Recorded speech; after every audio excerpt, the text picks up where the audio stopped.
Welcome to Upthinking Finance, a podcast that offers a unique and discerning view of economics and financial planning. Here is your host, Emerson Fersch. Welcome to another episode of Upthinking Finance. Wild at heart author John Eldredge once wrote, "Life isn't a puzzle to be solved, it's an adventure to be lived." Now, I have to imagine at one time or another, most of you that are listening have considered the idea of just checking out of your life and going to chill out at some tropical island somewhere and just get away for a while, break the routine and, relax. I know there was a point in my life where I kind of had a defining moment, and going to work at Club Med seemed like a viable option for me at that time, but God had other plans. And I would actually encourage any of you who maybe are feeling the need to just get away for a while, maybe an extended period of time, to listen to my associate from Capital Investment Advisors podcast. His name's Johnny West, and he did an episode called Mini Retirement, which is available on our website, www.ciadvisors, advisors spelled with an E.com. Today's guest, however, is actually I'm privileged to interview one of my old college buddies from St. Louis University back in the early 80s. He and his wife, Tim and Stephany Mauer, are our guests today, and their path led them to the Caribbean islands for an extended and long period of time. Tim and Stephany discovered the British Virgin Islands in 2000 when they experienced their very first cruise charter. It was a special trip, as one of their stops included the Bitter End Yacht Club on Virgin Gorda, where they got married. The experience of sailing on the islands was completely intoxicating. It changed the course of their lives, and a 10-year plan was hatched.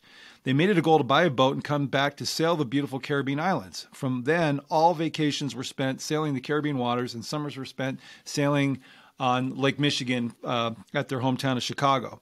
In the autumn of 2013, they found their catamaran up in Rhode Island and sailed her down to the Caribbean, where they spent a year upgrading the boat and exploring the islands as far south as Grenada. They are happy to welcome you on board their boat. Endless pleasure to share the beautiful Caribbean island through their eyes. So it's my pleasure to welcome, coming to us from Grenada, West Indies, Tim and Stephany Mauer. Welcome to Upthinking Finance. Thank you. Thank it's you. Good to be here. For the listeners, I saw Tim up until this recent time we got acquainted. The last time I saw him, he was wearing a lab coat at some hospital in St. Louis after I left college. And here we are, a number of years later, and everything's changed. So I wanted to start with when you guys met and kind of came to this idea to, leave corporate America and start this adventure that you're on. I need to back up just a step. You mentioned the lab coat, and I can't help it now. So I got a medical degree in college, and kind of fell back into the medical technology field is where I landed, having put myself through college by working at hospitals and working with doctors and getting meet and talk to many of them. Anyway, so I decided not to go to med school. I took medical technology as a route. And shortly after that, graduated. A friend of mine called me. He's working for a company called World Sports Promotions. And he said, "Hey, Mauer, don't you ski?" And I said, "Yeah, I'm a skier. What's going on?" He's like, "We're running this big promotion up in Jackson Hole, Wyoming for Anheuser-Busch. We need skiers. Are you interested?" And I'm like, "Well, I got a job at the hospital. What am I going to do about that?" And I'm like, "How long does this thing last?" He's like, "Oh, we need you like 3 months." Anyway, long story short is I took a leave of absence, did that job. And longer story, keeping it shorter, I came back after doing that job and had the time of my life, skiing in Wyoming, running promotions, setting up and working as hard as I've ever worked in my life. But I had the best time of my life. And I was outdoors. It was just amazing. And I met the owner of the company. And he goes, "Hey, Tim, we don't really have anything now, but I really like you, like your attitude, your work ethic." He goes, "You think you'd be interested?" And I said, "Yeah, I'd love to talk." So months go by, I go back to work. He calls me and he has something.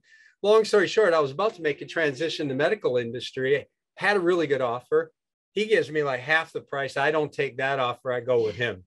And so now I'm into marketing, sports sponsorship, event production, marketing, which I thoroughly enjoyed. And I started at the ground level, went back to literally the lowest guy on the totem pole and worked my way all the way up. During that stint, we were expanding and hiring and growing, and I was a manager running a couple accounts.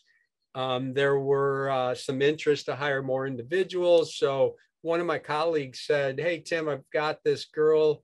I really want to interview. You're going to be down in Florida for spring break running that Coca-Cola program you got. She's in Florida. If she comes out, will you interview her for me?" And I'm like, "Yeah, sure." And that happened to be Steph. Anyway. Nice interview. But, so it was interesting. Of course, nothing happened back at that point in time, but I told my colleague that I would totally recommend Stephany for the job, and she got it. We had merged and grew into a company called the Mechanics and Marketing at the time, but Steph started with them. And then over the years, a relationship developed. In our business, in that industry, you're traveling like crazy. You're challenged all the time. You work crazy hours and you have so much fun doing it. Yeah. So it's one of those jobs, you like burn the candle at both ends. And we say you work hard, play hard kind of thing. You find your free time when you can get it. It may be wherever you are and you just make the best of it. And for some people, it's not great. For others, it's awesome. For me, it was awesome. I thrived in it. But, my dad thought I was nuts. You go to college, you go to med school, and you come out and you drop that and you move on to something I even heard of before. And so anyway, Steph and I met in that industry, and years later developed into a relationship. And I like to say that the reason why our relationship worked out so well is I admired her, because here's this young girl that had traveled the world already, from my point of view anyway, grew up in Brazil, but she's American, but grew up in Brazil. And her dad was just traveling all over the world. So moved the family around a lot. And I've always, since now I'm in this event marketing thing, sports marketing, traveling all over as well. I have the travel bug, the tour bug. I want to see the planet. I want to meet people. I want to go places. She's been doing it to some extent. And so something happened, and we really gelled well and had great conversations. And that's kind of how our relationship developed. And, from there, when it went on to the next chapter. And sailing wasn't really on the radar when we met. Yeah, sailing wasn't even on the radar. We're sailors now, which we probably haven't even mentioned yet. Well, so you guys get married, right? And then Stephany, this is where this idea comes, right? While you're on your honeymoon? Yes. We actually got engaged. We were living in Atlanta, Georgia at the time. I booked a surprise engagement in Kiowa Island, which was on a sailboat for a sunset cruise. I had the ring, bottle of champagne tucked under the forward part of the boat. Ooh, such a romantic. A dinner cruise and popped the big question, and luckily she accepted. We had 100 different ideas of how to get married, and eventually we just decided to go sailing. Yeah. And we had a crew, we had some close friends on board, and just like everyone else does when they come on sailing trips with us, we thought, wow, this is the best job ever. How could you be living in paradise and working and being on the sea? And we never really thought too much about it, but it kind of lingered. And we talked about it all the time because it was such a phenomenal trip. It was very special for us because we got married. But life carried on. We moved to Italy. And then we were still running. I had since parted the company I was with and launched my own business in partnership with a buddy of mine. Yeah. And Steph had gone on to work for like coffee roaster companies and all sorts of different jobs. And I think she launched the first Keurig machine or something. We were working with Green Mountain. Anyway, but we moved to Italy and we went there. And this was big deal for me, probably less so for her because she had done this kind of stuff living around the world. I hadn't. So it was pretty exciting. And our business grew and grew. And since the engagement and now our plan for marriage, when we got married, we started going sailing on all of our free time. We moved back from Italy to Chicago now. 3 years later. And in Chicago, we decided to do this trip again and go sailing. So we invited some friends and we did it again. And then from then on, it just sparked an interest that wouldn't fade. So, this was before vlogs. So we started reading and just anything that was sailing related, we just started spending our extra time doing. We had subscriptions to every magazine. We'd start going to boat shows. We go to Annapolis and Miami and the Chicago show like every year. We had voracious appetites about, I mean, they had blogs, but they didn't have vlogs. So anything we could get about anyone sailing around the world. And then we started just telling people, you know, our goal is to sail around the world. We want to go sail. We made like a 10-year plan. And we even drew up a dream board at one time. But a 10-year plan was to kind of retire early, buy our boat and go sailing and go sail around the world and see as many places as we could by water, basically. Right. So this is when the 10-year plan is hatched. And that's an important point of all this, because it wasn't some whim where you just decided to, you know, sell all your assets and take off and go. I mean, you had a plan, and 10 years, that's a commitment. I mean, that's not, you know, it's not one of those things where I'm making a New Year's resolution. I mean, that's a long time to plan out and to stick with it. I'll elaborate on that for a second. So the 10-year plan didn't even make it to 10 years. We had sold our business and the earnout period was over in our business. And the markets went bad in 2000. This was all the 2008, 7-8 period of time. And the company wanted to merge business units. And I was just like, you know, I could see the writing on the wall for that one. And I wasn't as interested, which we openly discussed. And basically I came home one day and I said, so Steph, I'm no longer with the company. She's like, oh my gosh, really? What are we going to do now? I'm like, yeah, we'll figure it out. And we sat down and talked about it. We kept looking at our dream board. And this was like 3 years ahead of schedule, right? We took a little bit of time, did a little bit of traveling, went to look at traveled through a couple other countries, Central and South America. We took some time off and just went exploring. Because we also had this idea of, traveling, and we wanted to experience different cultures. So we even did some house sitting job in Costa Rica for 3 months. Just, you don't really get paid for it. You just manage somebody's house for free and you get to stay there for a couple months and take care of it, you know? And so we did that for a while. We went down into Ecuador. And the common theme was we were always by the water, and we were always looking at the water. And every time we went to these coastal towns, we were always gravitated towards boats. The boats and the sailors and what they were doing and the tales of adventures. And so we made it to Guayaquil, Ecuador, I think it was.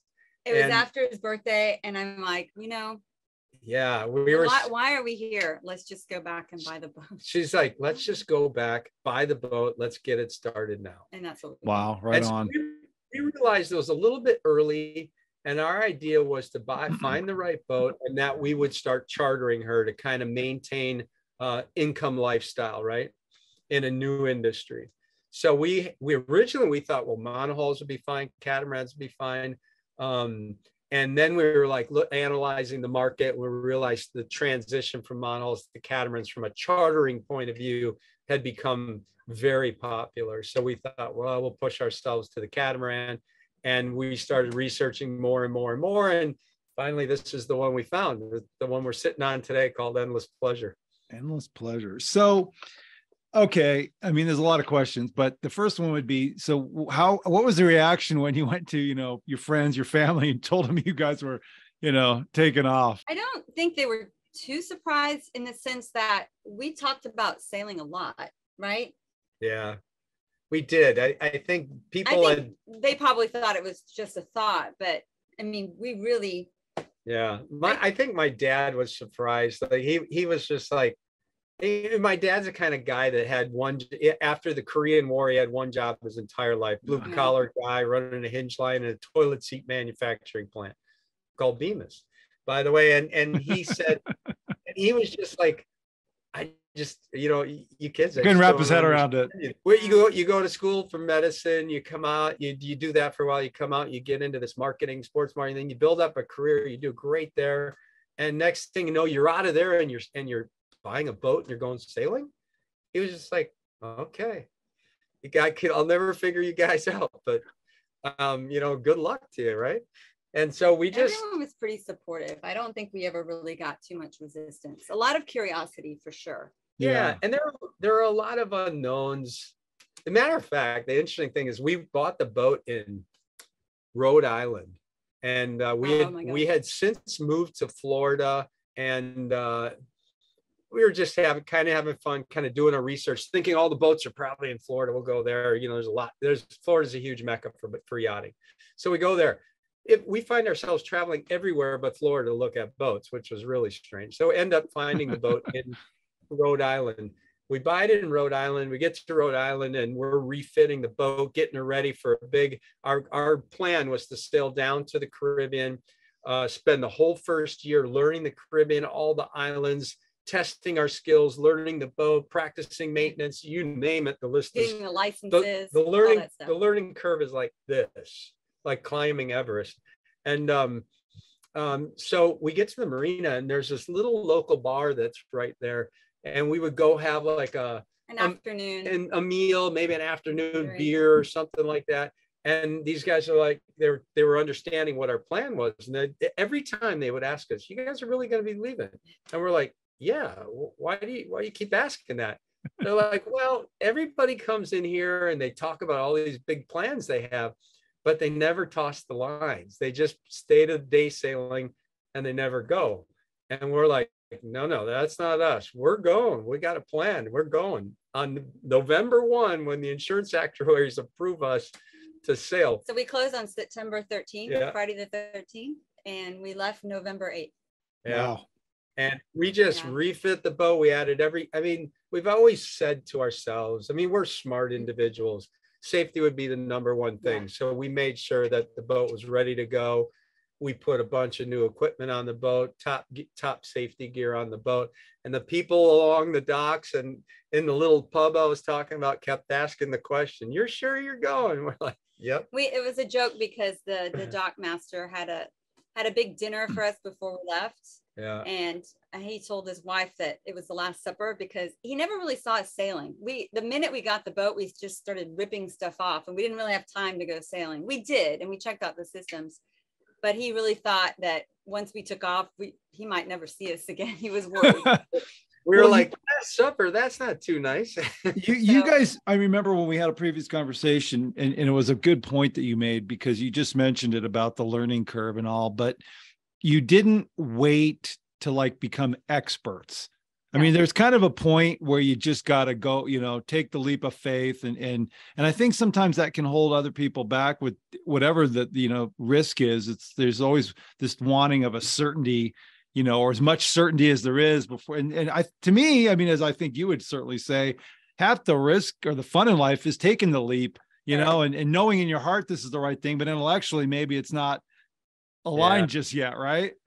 Fear can be paralyzing for sure. You hit the nail, right on the head with that comment, because you find yourself always the what if. So what if it doesn't work? What if we have an accident? What if I fail? What if I'm in a hurricane? What if I made the wrong decision? What if the weather's bad?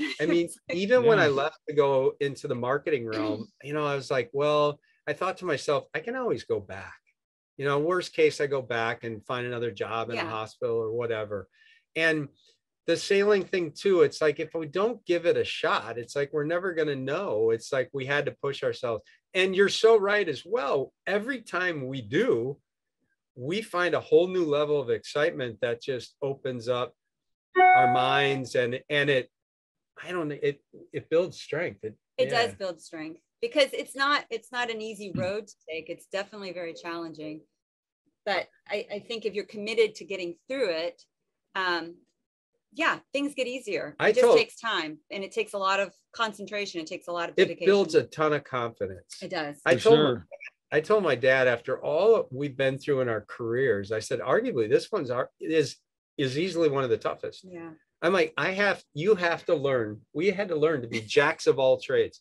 You had to be a sailor, a weatherman, a navigator, a plumber. You had to be a plumber, an electrician, a bartender. You have to maintain diesel engines. If you're in the charter industry, you have to be hospitality host. You have to a chef, a bartender. But not only chef, a lot of chefs are a specialty in just say breakfast, lunch, dinner, or desserts. You have to do everything. A chef on a yacht has to do all of it.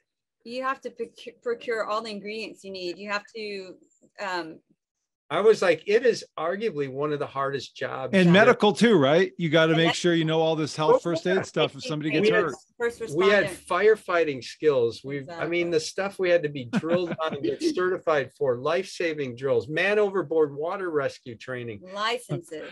So you see what's good about this though, because that's what makes it real. I think in my intro, I mentioned a time when my brain was I was going to just stop my business and go run off to Club Med for a few years, but that was an impulsive, like emotional thing. It wasn't, what you're talking about. It's real. I mean, you guys saved money, you had a backup plan if this didn't work. So that's what's cool about it. I mean, it's not like you just jumped off and sailed off into the sunset. I mean, maybe you did, but it wasn't quite that easy. I mean, we really didn't have a backup plan. We just always in the back of our mind said, it's okay. We can fail. Well, you knew you were hireable if worse came to worse. Yeah. Well, and yeah, I mean, we were making very educated, smart decisions. We evaluated what we were doing. We researched a lot.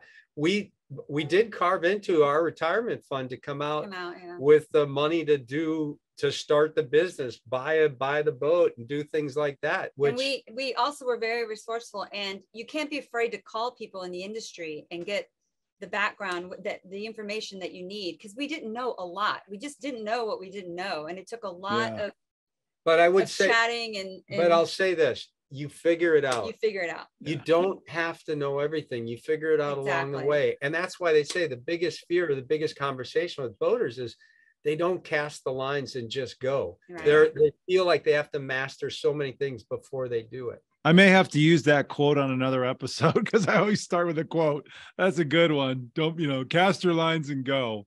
So let me ask you this. You make this big move, you guys are now, captains and running your own boat.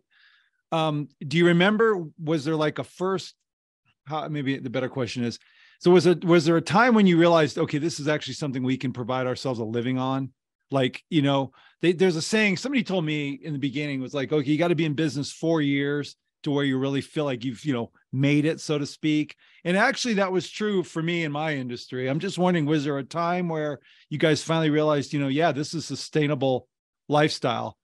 Does that make sense? Yes, it does. And it can be. It's a lot of hard work, like we talked about, and it's not everybody's cup of tea. You got to look at what you're good at and whether you think you can do those kinds of things. A lot of our friends that we've met out here over the years, cruisers, just retired, they're cruising and sailing the Caribbean, have said, there's no way I could charter. I could run charters. I just couldn't. You've got people living on your boat with you 24/7, all that you have to know, and the safety and the food. I couldn't deal with it. So these people know that is something they can't do. We knew we could because we were kind of running events. We were in the hospital in a way in hospitality as it was. It translated well. So I mean, yeah, but you're right. Like any business, it's an uphill climb the first year or two, and by 3 you're humming along pretty good, and you got to be tight on your costs and your expenses. I think you got to be good at doing a lot of your own maintenance, because this is the learning curve about if you got a ton of money, you can just pay people to help you do everything, fix things, or even run your boat for you if you want. Yeah. We get offers to go run people's yachts for them all the time. And we've done it. We've even done deliveries on big yachts, delivering across the Pacific and things like that. But you really, the way to make that model work better, in all honesty, from a financial perspective, is to learn these skills and take on most of those challenges and build your knowledge. So what's interesting about that too, then, is that does make you more marketable. If for some reason you ever wanted to shift out, you've gained all these skills that you didn't have before that can apply to whatever. We just had a question. A guy on a big monohull wants to sail around the world. His owner wants to sail around the world. He's doing a refit on this yacht, and he wants us to be crew for him. And we're like, well, we're kind of captain first mate ourselves, so they kind of have those roles. But this is a big yacht that takes several crew. So I'm like, so why are you talking to me? He goes, I think you could be our key engineer and backup captain. And I'm like, I'm not an engineer. He goes, you're more engineer than a lot of them I've seen. So he goes, you don't know it, but you are. Let me ask you this, because there's something I know everybody's going to want to know. What is it like going from life in the Windy City of Chicago to, out spending your days and nights in the Caribbean? I mean, how is that as an adjustment for you guys? I'll tell you what, when you get up in the morning and maybe you've had a tough day, maybe you've got an engine that's down, you got to do a bunch of maintenance on it. Doesn't sound exciting, but you get up in the morning, you have your cup of coffee or tea or whatever is your habit, and you look out, you walk out into the cockpit and you look at the beautiful bay you happen to be anchored in, and this green, lush green island around you and the beautiful beach that's there. And you go, this is my office. How can you go wrong? And when you're done with the job, you jump in the water, go for a swim, get refreshed. That's your office, and your office moves wherever you want to go. So let me put it to you this way. Okay. Because I remember Darcy and I went to Tahiti, a year or two after we got married. And I know that after 5 days, and we were over in Bora Bora, one of those, huts over the water. I mean, it was awesome. A little stairway that goes right. You could snorkel, all the whole deal. Yeah. I was going nuts. I mean, I had to get back. I just really? couldn't. I couldn't. That's what I'm saying. I couldn't handle the serenity anymore. She was the same way. It's like, she was working up at the big law firm up in LA, and I had my thing going. But I mean, did you ever go through like a withdrawals or detoxes from the busy city, or was it just you were done? A boat forces you to stay busy. There's always a list, right? So you're constantly busy. Okay, that makes sense. You stay, you keep a regular day like an 8 to 5 or a 7 to 4, just to stay busy, keep your mind active, do research, fix things, provision, run errands. It's just like a normal life, but on a much slower, more relaxed. We see even a lot of cruisers and cruisers with families. Some just take a sabbatical for, I don't know, a couple months to a couple years and go sail around the world, and they homeschool their kids and do whatever. But even those people or the cruisers that are retired still try to keep a bit of a schedule to kind of keep a routine. Yeah. Always a challenge. There's always a boat challenge going on. Yeah. And you're floating on the water too. This is your home. You need it to stay that way. You take things to a different level in terms of making sure that home's going to float. Exactly. I mean, okay. So we live here in Utah now, in a pretty small town, at least to me, compared, and so trying to get like a vet for our dogs, like if we have an emergency, we've got to drive, almost an hour to get to somebody who may be open. I mean, it's like, and so compared to LA where, you got your pick of 24-hour clinics. I mean, it's just, you get used to services and things. Maybe I'm just, beating a dead horse here, but did you, any of that stuff, or you just literally didn't miss it? Yeah, there are. Now that you bring it up, there are a couple. There's some conveniences that I miss, like because there's a duty or a tax to get things shipped here and it takes a long time. So if you want something, you have to plan for it, and then you should buy 10 other things and make them come at the same time because it's just not available on the island. But medical here is pretty affordable. I think if you had to have a specialist, that could be a challenge. We've been on islands before where there's been a medical emergency and somebody's combing the boats around the anchorage for a doctor in the middle of the night because there's no doctor on the island. So that can be pretty terrifying for the person involved. So you sometimes, because we come from a first world country, you can miss those things you take for granted, like the ability to just call an ambulance. And like she's saying, or go to a grocery store and have everything. You might find a little farmer's market that has very selected items in some cases, and you got to make that work. Or you go to the grocery store here, and half the time, many of the shelves are picked over because the ship only comes once a week. I would say early on, I missed a little bit of the hustle and bustle in the marketing game. I just loved and fancy hotels and all that, right? I don't miss any of that, actually. And I would say as time gone on, I missed a little bit of that land travel, but because we had now done most of it by water. I miss seeing some good friends that I've kind of gotten. Some of these friends don't want to come out to boats. So it's like, wow, that sucks because you love to see them. So, I missed some of that. But I mean, you're making new friends all the time. I think in one time we first talked to you, we were saying how the interesting thing about the lifestyle is that, like when we moved from Italy back to Chicago, it took us months to build any kind of relationship with a neighbor. That's true. Which was so strange to us. Because when we were on a boat, you build relationships with the guy anchored next to you, or in a bay with people or friends you've met so quickly and rapidly. I think it's this sense of camaraderie, potential need, the risks we're in. It's like we're all there. You pay it forward. So if something happens, you're there to help out immediately, because you don't know when your day is going to come. And that's the way the community works. But that relationship, it's very tight. It's intense. There are people that have cruised already, say for 5 years, 6 years, some of our friends, and have now gone back to land and they're not sailing anymore. They're still some of our best friends. It's funny how those relationships stay connected too. So that's interesting. So while you may lose something in some area, you gain others. Go ahead. Sorry. One last thing to address. Please. Like the yachts that we're running are actually luxury yachts. So you have all the creature comforts of home. And what makes it even better is that it goes to all your favorite places. You don't have to go anywhere. Yeah. We plop the anchor down and you just jump off and go explore. It's an amazing that was the experience. beauty of it for us. That's what got us hooked. It's like, Right. wait a second, I can take my hotel room and all my activities and my kitchen and my food and my bar, whatever it is I enjoy, and just go to the next island and enjoy that one. And like you guys mentioned to me once before too, there's an element of simplifying, because you just realize how much you don't need. Oh my gosh. Yeah, I was actually talking to this gentleman earlier today over in Hawaii, my friend Charles, and you're describing community, and you're describing, which is, I think, what's missing in the world in a lot of ways, is just this camaraderie, like you said, this personal bond.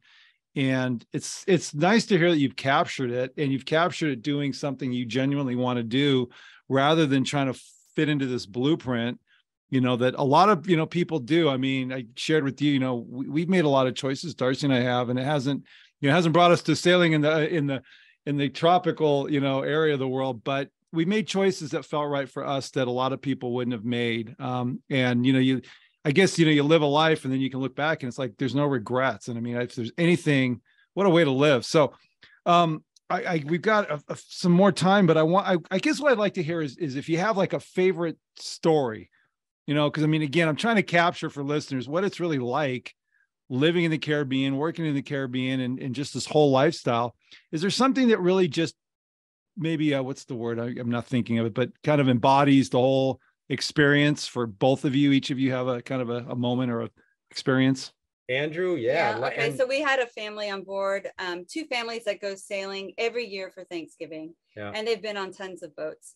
The one son, though, has some challenges and has some mobility issues, so he can't move around a lot. And for a couple of years, he didn't want to go on any of the trips because he knew how difficult it would be to board the yacht and get off the yacht, and he would just be trapped there. Just coming in and out of the water, getting on it and into a tender to go to shore is a difficult task for him. So he gets to the boat while we're in the marina, and he looks at the yacht and he says, "No way. I'm not going." Happening. Because he can't get on. Yeah. So leave it to us. We'll figure out how to get you on. And then the last thing you have to worry about is at the end of the trip, how we get you off the yacht.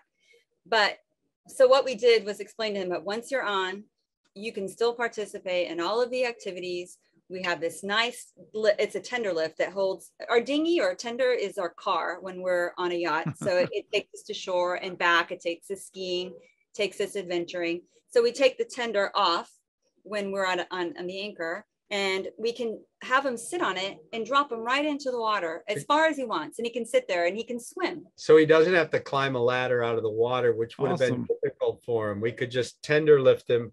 I mean, lift the platform up, and then he could step right over to the transom of the boat. Exactly. So he was actively involved all week. And we had a conversation with the family before this, and they were telling us about this and whether they should do it.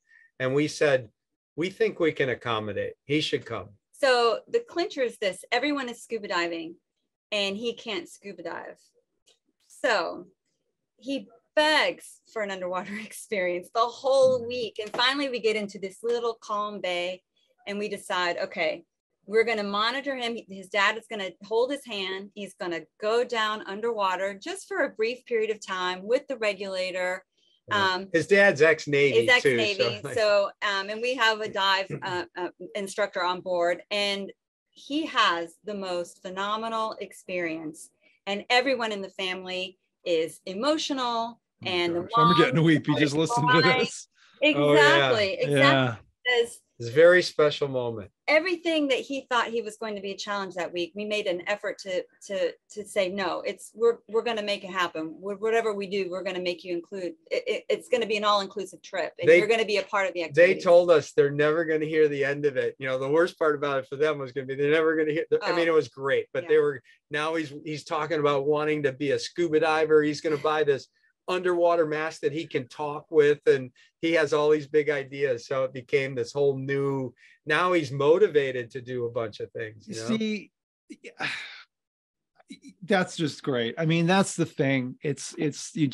He'll never forget that moment. You know, I got to share this with you. You just reminded me when we went up to Ethan and I went up to Greenland back in 2019, and you know they have this remote base camp, and so at the end of the time at this camp, the helicopter comes and picks you up, and so you know he's taken like 4 of us at a time, and this thing whips up to the top of this mountain, and then he lands completely unexpected at the top of this peak, and we get out, we're walking around, and that's when my son decided he wanted to be a pilot. You know. Yeah. And no, it's it, because it was just so cool and so unexpected and just so, and that's what you gave this person a gift, you know, I mean, it's just, oh, that's great. So and the other experience though, I think is interaction with the islanders on the various islands that we have visited.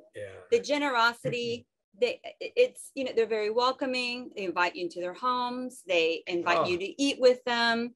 They love it when you embrace things about their culture. Like if we're at the market and we're eating a saltfish breakfast and some guy rides by in his car, he'll say, you know, they'll like, oh, thanks for enjoying, you know, saltfish breakfast. It's just the coolest. They call it Grenadian breakfast. It's the coolest vibe to be able to slow travel into these islands and make friends and relationships that will last a lifetime. You know, we always say it's like, you know how you travel and people like caution you about, oh, where to go. You got to be careful. It's like, could be dangerous, this and that. And yeah, you do have to be smart. You got to learn about where you go, where not to go, things like that. You ask the right questions. But 99% of the people we've ever met, anywhere we go, ever, anywhere on the planet, I've always been kind and friendly. Yeah. And it's funny, you'll keep yourself from doing something because of this fear. And what you don't realize is that it's not reality. You know what I mean? You got to be smart. And like we took a hike through a long couple-mile hike inland to go to this festival in St. Lucia called Genet Quail. And we know a lot of people that wouldn't have done it. And during that hike, one of the things Steph was saying, we were having locals inviting us up into their houses. Like, hey, come on up. And we're like, us? Really? They're like, yeah, come on up into their houses, and they're having us sample some of their food. Would you like a beverage? Like, they're explaining the festival. It was a very fun experience. And that's 99% of the time. That's what we experience. You guys, this is just great. So what have you really learned about yourselves into all this that maybe you never thought you would? You know what I'm saying? Like sometimes you realize you have a talent or just maybe something that you thought you doubted about yourself. I mean, I could share some things, but you know what I'm getting at? There are so many things out there that you don't even know about that might be of interest yet that you haven't even run into, like this. I didn't even know this existed till we started looking at and kind of bumped into it. And then once we started doing it, we we're like, oh my gosh, this is just amazing. The people we talk, like going back to your last question too, the people that come out, we had families that came out last year. I think 2 or 3 of them left to go try to find boats. They loved it so much. Wow. They're on to buy boats now. But I would say I'd say a couple of things. One is fear. I've learned that not to be afraid of things that I guess that you don't know. I don't know. Like I always say, what if this would happen? What if this happens? What if the weather changes? What if, Fear is stifling. Fear is very stifling. And every predicament we've ever been in and every challenge we've overcome, and we've felt really great about it. And it just helps build more confidence. So I definitely feel more everybody confident. can do a lot more than they think they can. Exactly. And it's just a matter of pushing yourself and challenging yourself. And the amazing thing is when you do, you feel so much better for it. You feel so much stronger for it. Yeah. So now we don't give a second thought when someone says, hey, do you want to sail to Tahiti? We're like, yeah, absolutely. One of the other reasons we set our 10-year plan, and I was telling you, like, I don't know if I said 55 or whatever. I can't remember if I said that goal. We didn't want to try to wait until it was our retirement period. I'm 63 and a half or 65, whatever it is these days, and tap into our retirement account and now start the dream. It's like some of these kinds of experiences or lifestyles, you want to be physically active and you want to have that strength and that ability. And I'm not saying you won't at that age, but the odds are a little less potentially. Well, yeah. And we thought, well, why wait? You're not guaranteed your life. So let's do it now. It's like we're setting up for a future that may not exist if something drastic happens. We've lost close friends. And that's devastating to think what they were doing and planning for, and now that's not going to happen for them. So they had dreams, and we were just like, we can't wait to follow our dreams. We just got to get out and do it. And what you don't know, you'll learn. Exactly. And you just have to push yourself. That's wisdom. I tell you what, I shared with you guys when we talked before, my wife was the genius behind let's start traveling now while Ethan's home and young, and he was homeschooled too. So we were one of those families kind of you described. And I was scared, I think the furthest I'd been to the Bahamas and Mexico a few times, and that was the extent of my international travel. And I remember, we landed in, I can't remember the name of the airport over there in Finland, Helsinki. And then we get up to this place in the Lapland area, and, and then we're talking to all these people, like you said, all over the world. I remember they're asking my son, these people from India and the UK and Scotland and, Germany, and we're having this awesome conversation. They're asking about his schooling, and wow, that's really, it was just, you meet these people and all of a sudden your world just gets so big. Right. And we had just experiences, and I'm thankful for it because I've had clients, I've been in situations, I've shared that with you, where the golden years never come.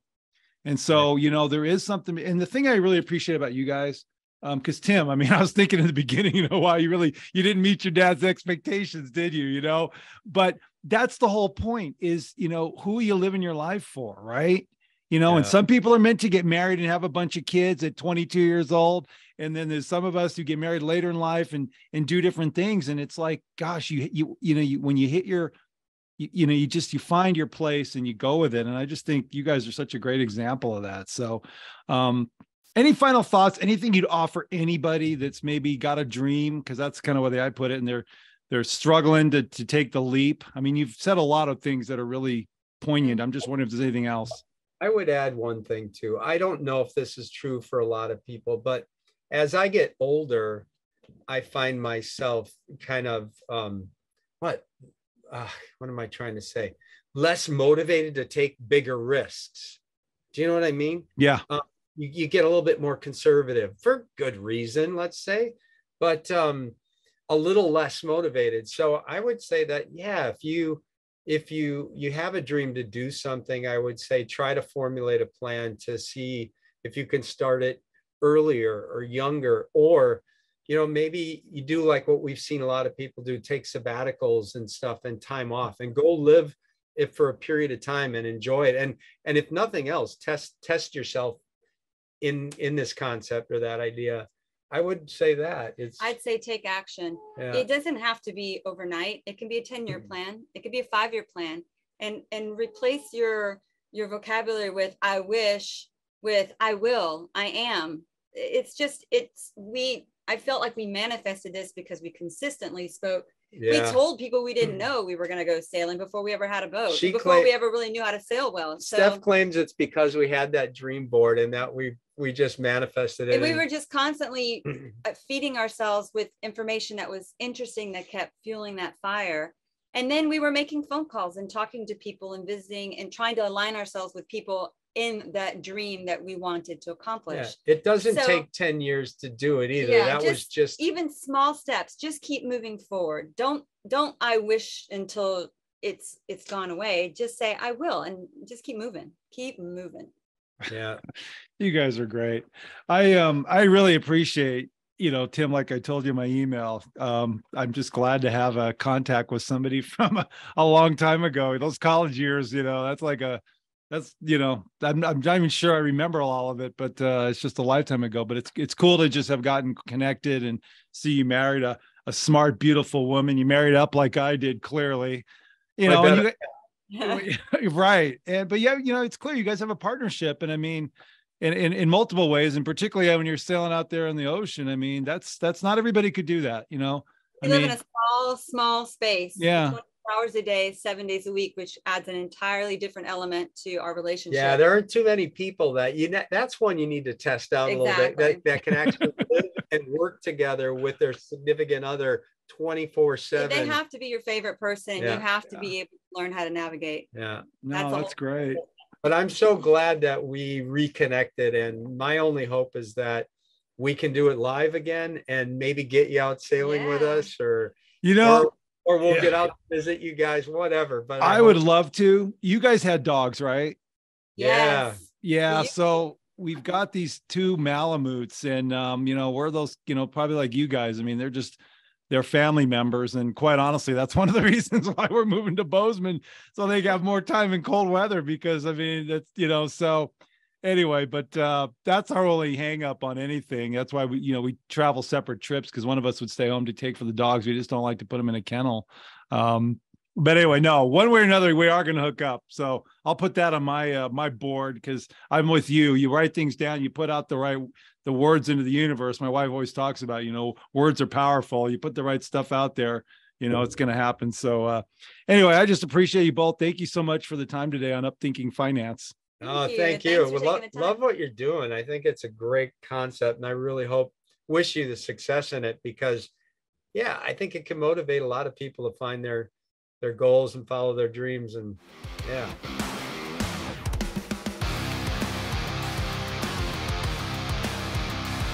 Emerson Fersch is a registered representative with and securities offered through LPL Financial, member FINRA, SIPC. Advisor services offered through LPL Financial, a registered investment advisor and separate entity from Capital Investment Advisors. The opinions voiced in this podcast are for general information only and are not intended to provide specific advice or recommendations for any individual. To determine which strategies or investments may be suitable for you, consult the appropriate qualified professional prior to making a decision. The guest speakers and the companies they represent are not affiliated with or endorsed by LPL Financial or Capital Investment Advisors. Individual tax and legal matters should be discussed with your tax or legal expert. Economic forecasts set forth may not develop as predicted, and there can be no guarantee that strategies promoted will be successful. All performance referenced is historical and is no guarantee of future results. All indices are unmanaged and may not be invested into directly. There is no assurance that the techniques and strategies discussed are suitable for all investors or will yield positive outcomes. The purchase of certain securities may be required to affect some of the strategies. Investing involves risks, including possible loss of principal.